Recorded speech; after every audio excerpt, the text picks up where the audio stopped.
Thank you for your interest in Latino-American world missions. Dario is the missionary in Chile, and he is Chilean, and his wife is from Colombia, and their two children actually were born in Michigan. And I don't know if we have a picture of him yet. So a little background on Dario. So when he was a teenager, he became a Christian through a missionary and through his family. I don't know if people are familiar with Tom Chamberlain, Team Expansion. He worked in Chile, so he had contact with Dario. And so as he became a Christian, he dedicated himself to studying God's Word. And he actually took an hour or more a day at 14 years old, opening God's Word and being in prayer with God, embracing a Lord and Savior. And how many times, it's kind of a lesson to us, how many times we have contact with somebody or a door opens. Have you ever seen a door open for somebody who wants to hear God's Word? And literally, I've actually seen that door open to a person I worked with. I worked in a prison, and I had a partner that was not a Christian. I worked with him for a couple of years, and all of a sudden the door opened. And we talked about Jesus and about faith and different things, and then all of a sudden, it was almost like you could physically see the door open and physically see the door closed. And so the challenge is to look around, see that door open, because it's going to close on you. But Dario, he studied and he became involved in youth, and so he actually became asked to speak at youth events. He started to just be a teacher, a person that people went to that wanted to know about Jesus. How many times have you met people and you know that they're a Christian by not only their actions but by their words, and they want to talk to you about Jesus?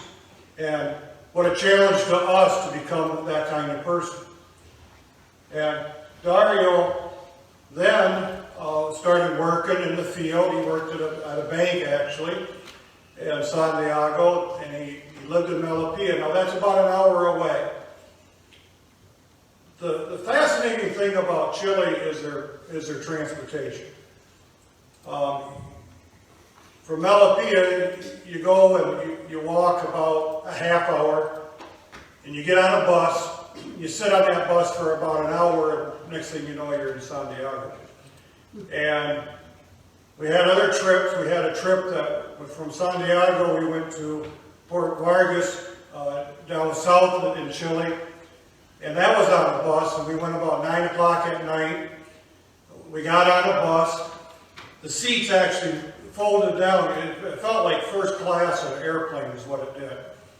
And you actually slept all night, and you woke up at your destination.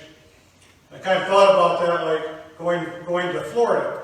They had a bus that held, 50, 60 people, and you get on the bus, and the way they went, you get there and sleep on the bus like first class on an airplane. It's kind of neat, some of the public transportations that you run into in different countries. So Dario would take the bus and such for that hour trip. And in San Diego, there was a church, and that church was struggling, and the church actually ended up closing. And Dario started Bible study with the people, and then ended up building the church back up, and they ended up renting a facility in Santiago, and then they started that church. And then he had an opportunity to go to Great Lakes Christian College. Great Lakes actually provides scholarships to people in different countries to come to Great Lakes Christian College in Lansing. And one of our Bible colleges that still exists That's one of our sad things that's happening in America is we're losing some of our Bible colleges. So he came up the Great Lakes with his wife, and that's how they had 2 children born in America. Is because during the 5 years that he was in the college is during the time that their children was born. So Adriana is his wife, Antonio and Abigail is their children. And so he's in Lansing, he's in Michigan, he studied at the Bible college, he's getting a degree. While he's doing that, he coordinates and does a mission trip to Chile, and this is where I came involved in the work of Dario. At that time, the LatinoAmerica World Mission did not exist. During the time that he was in Bible college, they actually worked on having a nonprofit so that he could be supported through the United States and different people that wanted to donate money, and gave him that legal entity, I guess you would call it. And so, while he was in Bible college then, a group of us went down to Chile, and that church that he had started had rented a building above a pool tables, a pool hall, yeah. And it was just an open, big room. It had in the back, it had a kitchen and 1 bathroom. And so the ceiling in the kitchen was sheets stapled to the ceiling. The side walls, it was steel, not insulated. Chile's at least warm enough, kind of like Florida, over, they don't use that much insulation then, but they're really cold in the winter. And so a group of us, we went in and we put backing to the stage so that it looked really nice. And we, their stage that they had, every time you took a step on it squeaked. It was horrible. Actually, they didn't even step on it very much because it squeaked so much. We literally tore that apart and re-put it back together. Then we took the ceiling down from the kitchen. Now, if you want to build in Chile, and I don't know why they don't use metric on this, but you have 3 inches, literally a 3-inch by 4-inch board, 10 feet long.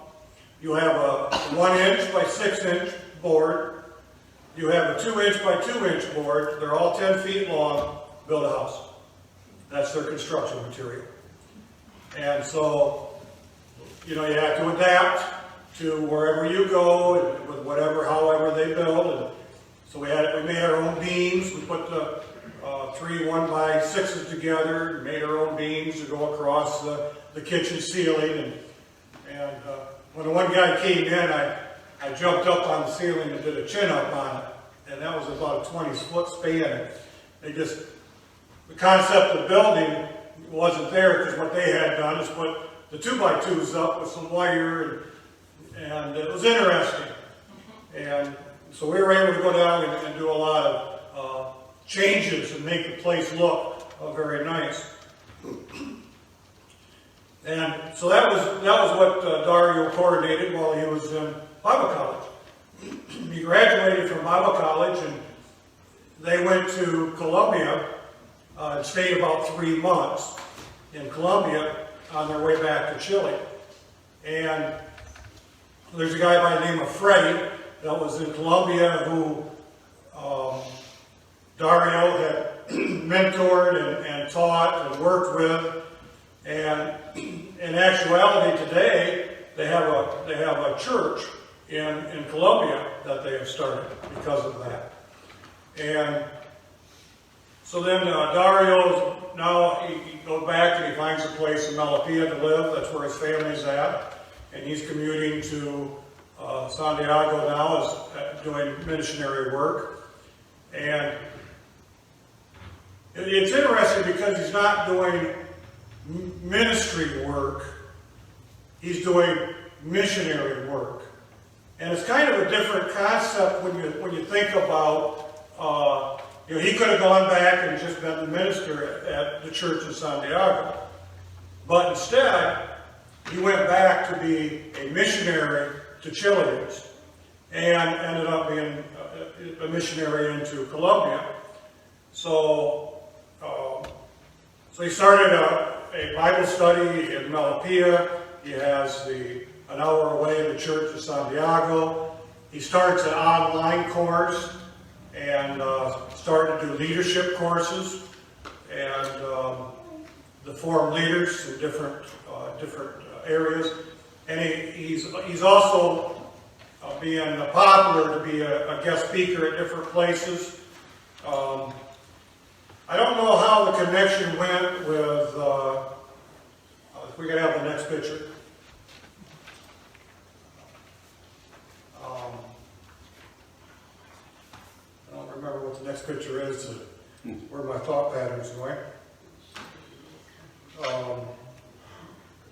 In southern Chile, okay, this is the house in Melipilla that they have just rented to have the church in Melipilla. In Chile, what you will find is there will be bars on the windows, even on the door. They'll either do that to the house, or there will actually be fences around with locked gates going into the yard. The thievery in Chile is horrible. We were working on a house, and I had left a pipe out, gone out in the street to cut it, and I'd cut the pipe and came back in with the pipe that I'd cut and I saw, and then remembered I left the piece out there, and I walked out just in time to see a guy starting to walk away with the piece of pipe, and, hey, hold it there, They're gracious, they give it back, But we were sleeping in the one house, and all of a sudden the dog's barking. Everybody has a dog. And the dog starts barking, and we get up while somebody had climbed over into the yard, because we were working there. We had a ladder setting up against the building. So you could see that ladder from outside. And somebody was trying to get over and come in, and they had a hold of the ladder. They were trying to steal the ladder. And that's a sad thing to know about, a country is, if we park in front of our house and we go out and we haul groceries in, we just leave the trunk open, we haul groceries in, and, how would you like the fact that if you took a bag of groceries in and came out and the other 2 bags were gone? So you got to watch this stuff. Yeah. So the next picture. So this is Daniel and Deanna down in the southern part of Chile. We went down there. That was the bus ride that we went on. That the seats went flat. And they in their community started working with children. And they were having Bible studies at their kitchen table. And they had a little bit of spot of land on their property, not very big. And we went down there and we built them a building, just a small one, so that they could set up as a vacation Bible school building. And they do things with kids. And Dario guides them, helps them. She works at the post office. And I don't remember exactly if we ever found out what he did. There's always that language barrier. And it's according to how good your interpreter is, of how good of a conversation you have with somebody. And so when we went down there, the lady that was our interpreter didn't really know instruction words, and so it's kind of difficult. I remember up at the church when we were working, a lot of times we were left with no interpreter. So that becomes of interesting. You know, I'm like, I need a level. And so everybody's holding up a hammer, and the other guy's holding up something else, because they don't know what level is, and you know, when you say it in English. And so you're trying to find a tool or whatever, and then it's kind of funny when you go through some of that stuff. You're like playing charades, and then they tell you the word of the, you know, you find what you're after, then they tell you what the word is, and unfortunately, you know, I'm a guy that walks into the kitchen and then wonders, okay, what did I come in here for? It's the same with the language. You know, you learn a word, and 15 minutes later you want to say that same word, you're going, okay, what was that word again? That was really difficult. But great people. When we went down to stay at Port Vargas and do work with them, they literally, I don't know where they stayed, but they literally left their house and gave up, actually they gave up their bedroom for Roxanne and I, because Roxanne went with us at that time. Just gracious people, just very wanting to just be very, what's the word? I didn't write it down, so hospitality, there we go. And just beautiful, just, you know, whatever, you know, their home became your home.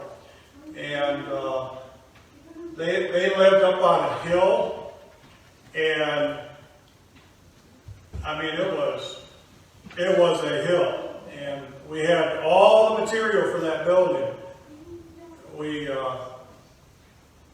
had that down at the bottom of that hill. Everybody came up. Literally, you were only carrying one piece of lumber. I mean, they're 10 feet long, and it's not kiln dry, by the way.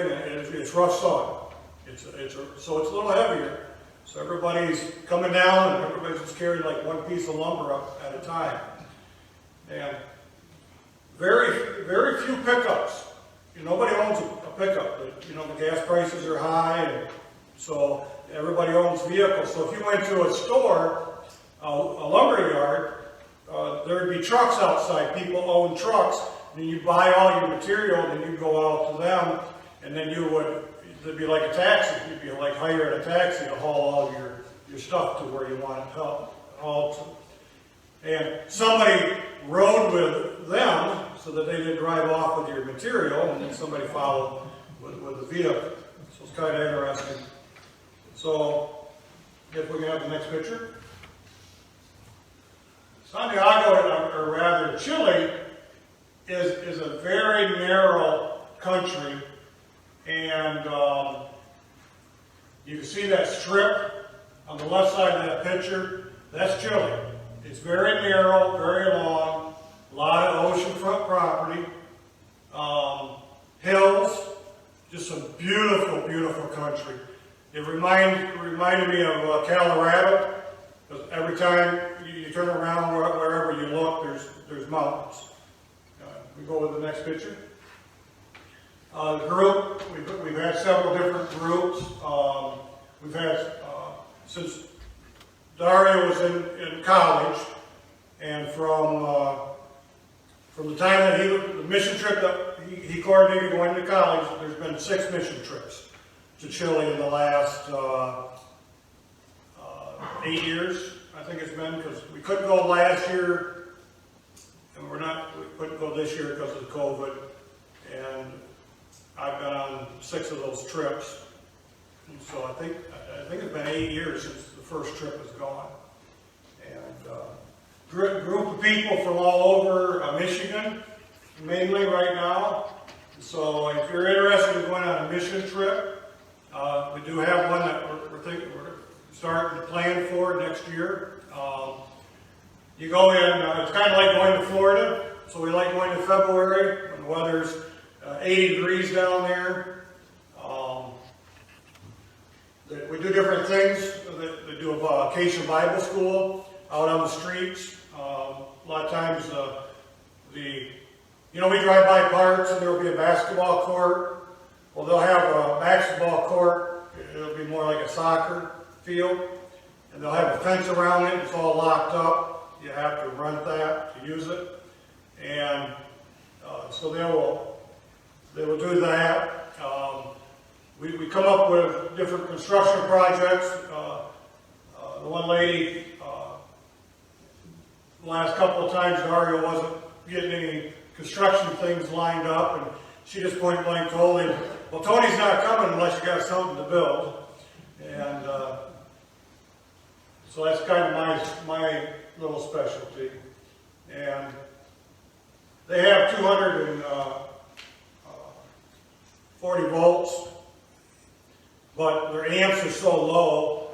And I remember in their church they needed an outlet put in, and I just wired it. They were just, it wasn't no big deal. I mean, you go to one of the outlets there, and okay, this is how they wired it. Yep, the black wire is the hot wire, but it's really low. But their wire in their houses are about the size of our cords to our outlets. They're really about the size of this wire here is what they run their electricity with, because their amps are so low. I'm going to go with the next picture. A lot of going down to a different country is not being afraid of just figuring out what to do. This is the building that we built. We were actually in their bedroom, and like a pole barn, you got to put a piece of trim around the outside, or you can see right through. Well, you can lay in their bed and you can look right up at the corner in the ceiling, you can see right out, because they had sealed that. And it gets pretty chilly in Chile in their winter time, and so they'll have in this they'll have a propane tank. They don't have any gas lines running through the country. If you want any other heaters, is run by basically like a grill with a propane tank. And the only place, really most I only know of one house actually that had hot water in any of the sinks. Usually they only have hot water at the showers. Everything else is done in cold water. And they have on-demand hot water heaters. So they, the one place they take the tank, and if you're going to take a shower, they hook it up to the on-demand hot water heater. And we came back from working on a building, and I was doing demolition at the time when I came out. I must have been the dirtiest person there, which I was. And the one guy's trying to motion while me taking a shower. And I'm like, okay, once I looked in the mirror and see how bad I looked. So I stepped into a nice warm shower, and as soon as I stepped into the shower, the water turned cold. And so I came out, somebody had moved the propane tank from the shower on-demand hot water heater over to the stove. They didn't pay attention that somebody was using it for... I had a lot of cold showers that one time. And so this was actually a building that we built. I curved some of the steel around. I took a sheet of steel. They didn't have the corner pieces, and I formed my own corner pieces to seal it. And I remember there's a trail going across by there, and I remember a few people stopping and checking out how that was built. Because you could look at the houses, they would just put the steel over the roof, and they wouldn't have anything going on the side to keep the water from coming in or whatever. And I was able to ask at the one location because, how they keep the place from leaking. We just put pan underneath where it leaks. So, just different ways. Okay, the next picture. Another group,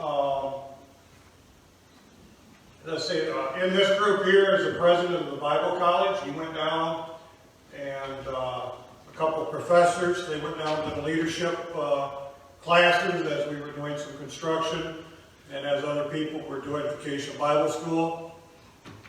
So, and this is actually the stage and the background of the stage that we had done the first year that we were there. And you can see a little bit of the sides. Very interesting. Just once you figure out what you got to work with, then you adapt to it, and that's how you work with it. Yeah. We go to the next picture. Another group that went down. We had one guy on the right. He did construction. He went down the first year with us, and he was a contractor. And that's how I got so filthy the one time, because they were figuring out material list with an interpreter and another Chilean who worked in construction. And I'm like, well, I'm the third person out, so I went over and started demolishing what we were going to rebuild while they were figuring out building material. We'll go with the next picture. Juan David. Now, David in Spanish is David, and this was a couple that we stayed with. Anytime I was in Santiago, this is the house that I stayed at. They had me stay there because it was close to where all the construction was. And, I kind of told the guys, I come up with this with construction. Construction it's not a sprint, it's a marathon. You go at your own pace. You're not at the pace of anybody else. You're not trying to keep up with me, because you're going to get a heat stroke. You know, you work at your pace. Because we had one guy, he was trying to keep up with younger guys and such. I mean, you're going for Michigan weather in, January, it's 20 degrees out, and all of a sudden, 36 hours later, you're down, it's 85 degrees out, and you're trying to work. That's quite a shock on the body, and you need to make sure you work at your own pace. And they're a great couple, a great host. They opened up their home to all the missions that came down, missionaries. The house that they had 4 bedrooms, 1 bathroom. A lot of times there was like 30 of us there. So I don't remember what year it was, but they had an area that was really in bad shape. So the one year we went down there and literally tore that off from their house and built a bathroom and a shower for people that go down there and stay at their place. And that's the roof I was on, and you just ask them how it didn't leak, and it didn't leak bad, so they just put a pan underneath it, and it's just being very content and happy with what you have. And that's one of the big things that you learn going on mission trips is, people that are content and happy with where they're at in life and their relationship with Jesus. And, coming down here, you guys are like a house and a mansion, and Ferris is like a house and a mansion. In Chile, the church in Chile is like a house and a mansion. And the freeways and the airways are just the hallway between the rooms. And we're all connected in that way. And we're all Christians, and we all love the same Lord. And what is our goal? We all have the same goal. And that's the Great Commission. And being part of the Great Commission and being part of doing missionary work and ministry work for God. And it really changes our perspective when we go on mission trips, no matter whether it's in the United States or whether it's overseas. So if we go with the next picture.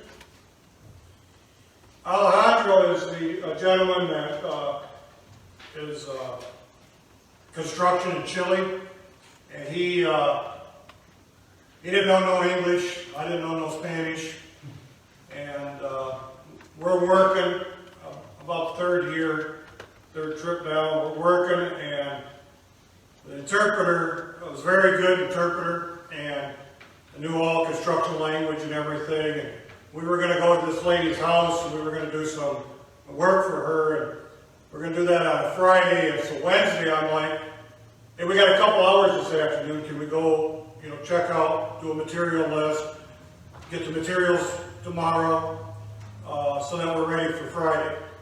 And so we walked down there, and we went through everything, got all the material list, and figured out what we were going to do.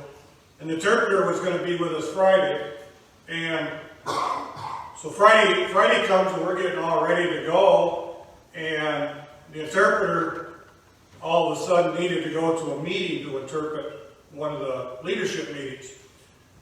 So here we go, we go to do this construction job together, and can't communicate. And so we actually worked, 10, 12 hours that day during a job with no, sign language and figuring things out. And I remember when the interpreter was there, he was saying something about, who's in charge. I don't know how he said it. I think that's how it came out. And I said, well, we're here to do it the way you do it. You're the construction guy in Chile. And he's like, well, we can't communicate. But we did really good that day. It was very interesting. Construction, is a language, I think, in itself sometimes. So, next picture. This is David. We were out to try to remember if it was Dario's mother or it was to a country house, and his sister had put stones on a sidewalk making a heart. And I thought that was pretty neat. So I kneeled down and I was taking a picture. David literally climbed up my back and climbed right up on and looking over to see what I was looking at. And, he didn't know no English, I didn't know no Spanish, but, that I got several pictures like this with him that we kind of bonded, and it was really neat. Just the connection that you have when you do things like this really just changes your outlook on life. And next picture, if we could. David is another David, pronounced David. He's one of the leaders in this church, and he works and very dedicated to the church. He's one of the people that you connect with when you're down there. You go ahead with the next picture. Alejandro and I, we were to build we took puppets down, we took material down for puppet stage. We had to build this puppet stage, and it's interesting because you make sure you take a tape measure down that's got English and metric on it. And I remember working in the church, and you'd make a measurement, and then you'd say the measurement in English, and then the next time you'd use metric, and very interesting. Him and I had a lot of fun together doing things. Next picture, if we could. Another group. Actually, I think this is the same. I didn't realize I put the same picture in. Go ahead and go to the next one. I've spoke a couple times down in Chile, and you're speaking with an interpreter. I'm kind of used to that in a way because I'm very, very bad at hearing, and my wife has to interpret. What they say. But it's very interesting when you're speaking. You got to say something, make sure that you stop so the interpreter can, you don't want to say a whole paragraph and then the interpreter turns to you and, what else was it that you said? And very interesting, just some very, very humble people, and very, very touching when you're able to, when they want you to speak, you know, I don't have any ministry background, speaking background, is willing to be bold. And so I think that's another lesson for us to learn is no matter what we do, be bold in what we do. Be willing to do whatever. Next picture. Oh, that was the last one. Vital Real Christian Church is, in Chile, it's a different legal entity to churches down there. And so, kind of a hard way to explain that, but so every church that they form is under that same name. So in Colombia, that's the name of the church. In San Diego, that's the name of the church. In Melipilla, that's the name of the church. And in Puerto Vargas, it's the name of the church. And then, so what else is Dario doing? He's doing leadership classes online, discipleship classes. His wife is doing a women's group, and then they're having in Melipilla they have Bible studies there, and then he does things with really, I mean, 4 different locations, plus what he does out of his house. And Chile went back to a lockdown last 3 weeks ago, and for the COVID thing.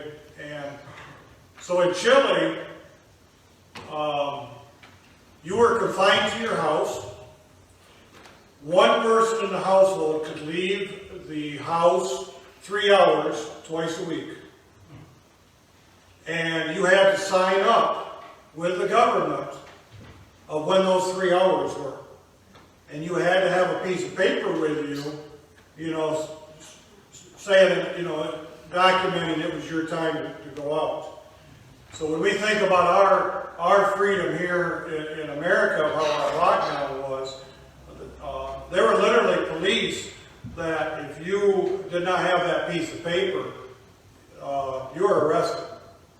And so pointing that out of how some of these other countries have done their lockdowns. So just to understand, you know, some of our freedoms. There's some countries that you can't say anything bad against their leader, or you're arrested. I don't think that'd go over very good around us. And not very good at all.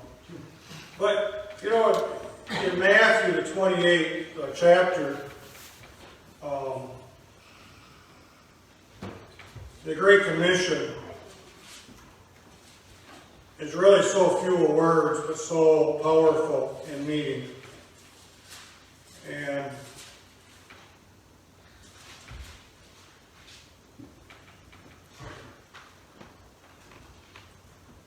starting in the 16th verse, it says, "Then the 11 disciples went to Galilee, to the mountain where Jesus had told them to go.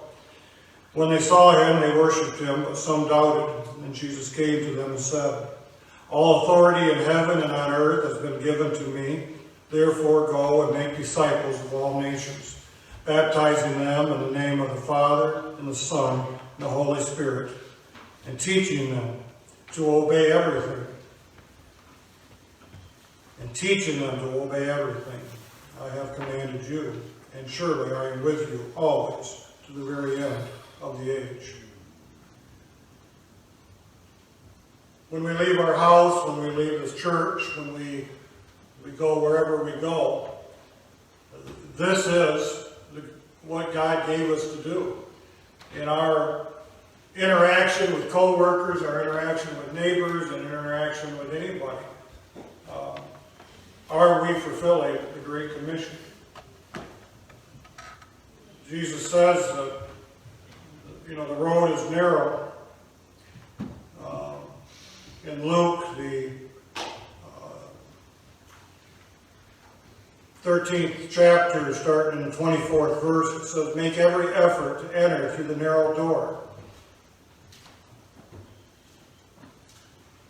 It's a concept that, we just, what is our focus? What are we doing in life? Are we helping fulfill the kingdom? Are we doing things to help the kingdom of God? Are we involved in areas in ways, the first and foremost ways that can be helped is prayer. Praying for our missionaries, praying for the people to be bold and to go out, to pray for individuals to be bold and do what we can do to fulfill the Great Commission. And the other things is, we want to be that example, and how many times do we fail to be that example? And when we fail to be that example, we have to step up to the plate and apologize to people around us for that. Be open. Otherwise, we put up on a pedestal, and then when we do fail, we're kind of knocked off kind of hard. But let's fulfill that. The Great Commission, be part of it in so many different ways. And I'm so thankful that you guys have an interest in the LatinoAmerica World Missions and what Dario has been able to accomplish and still able to accomplish. And with the support that he receives, when the support goes up, then he's able to do more things. The last time, some support went up, they were able to rent a facility in Colombia and actually start having a physical place for them to meet. Now they've done the same thing in Malapia. So it expands the kingdom in so many ways. And we appreciate that. If anybody had any questions?